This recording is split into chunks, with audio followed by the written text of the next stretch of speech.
This video will show you how to write a rubric that is developmentally focused and not grading focused. It is going to be based on an exemplar math lesson. So this is an exemplar math lesson plan. You can see here that you've got the candidate's name, the lesson title, date of implementation, grade level. You have the standards, and you, most importantly, the objectives, which are the specific outcomes that you're looking for the lesson. So the objectives for this lesson plan are, the first objective is children will be able to estimate lengths of the circumference of a pumpkin. Children will use their estimations in conjunction with standard tools of measurement to determine the actual length of a pumpkin's circumference. And children will describe the relationship between their estimation and their actual length. So they're all measurable outcomes that we can assess. So if we go down here, we've got our objectives. We go down to the bottom of our lesson plan here, and it says assessment. What tools are you going to use to assess the document student progress? So we're going to use a rubric that we're going to make below. Okay, and so it says how you decide if the rubric, if the learning objectives are met. You're going to say the rubric, evaluate to what degree the children have met the objectives. So literally objectives 1 and 2 and 3. Okay, so criterion box will cover with objectives 1 and 2, criterion box 2 will be objective 2, and criterion box 3 will align with objective 3.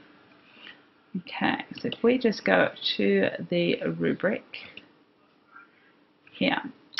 So you can see here that the criterion box here is going to be can form and test accuracy of estimations. So that's going to cover objective 1 and objective 2.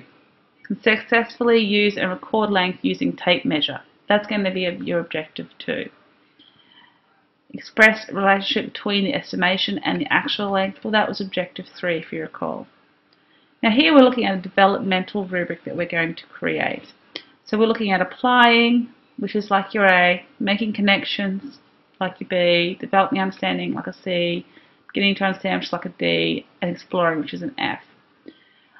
The difference between developmental and a graded rubric, though, is that the developmental one, it's okay if you're still in exploring, and it's okay if you're still in developing understanding, because you're in a developmental phase, and it's not a pass-fail. Okay, it's just where you are is where you are, and that's the way it is. And so it's the responsibility of the teacher then to build activities around in response to that, to help you grow, similar to a graded rubric as well, but that's the main difference. There's not a pass-fail; it's just developmental. Okay, so as I said previously, the best place to start is in this middle section.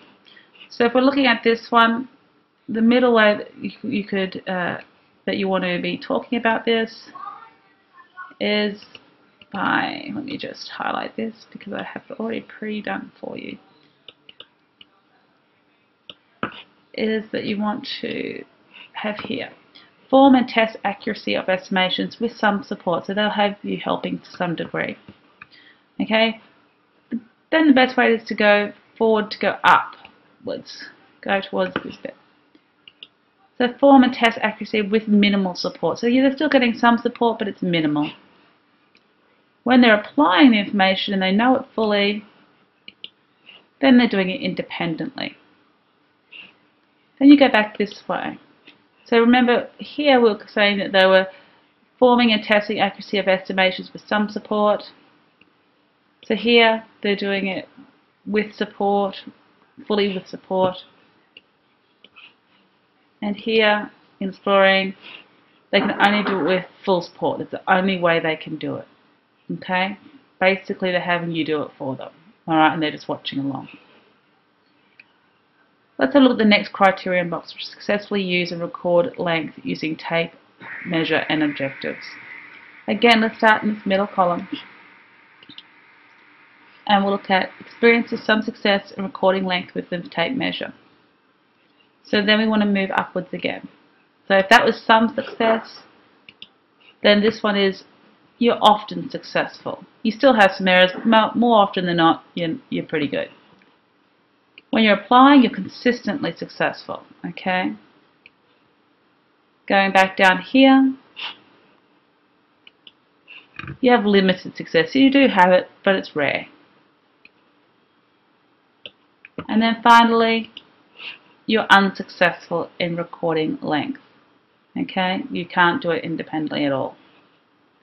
Alright, so let's look at the third criterion box, which is express relationship between estimation and actual length. Again, start in the middle.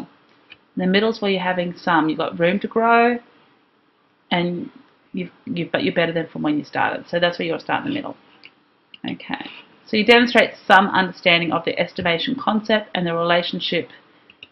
And your relationship to the actual length. Okay. If we go up, and we've already started being successful a little bit more, then you demonstrate an understanding of the relationship and the concept between your estimation and the actual length. Okay, and then when you're independent, then you are demonstrating a deep understanding of the estimation concept and the relationship to the actual length. Okay, so you understand it completely independently. You can explain it back and describe that concept to somebody else. Again, starting in that middle and going backwards though, you demonstrate a limited understanding of the estimation concept and relationship to actual length. So you have an inkling, but you don't really understand it.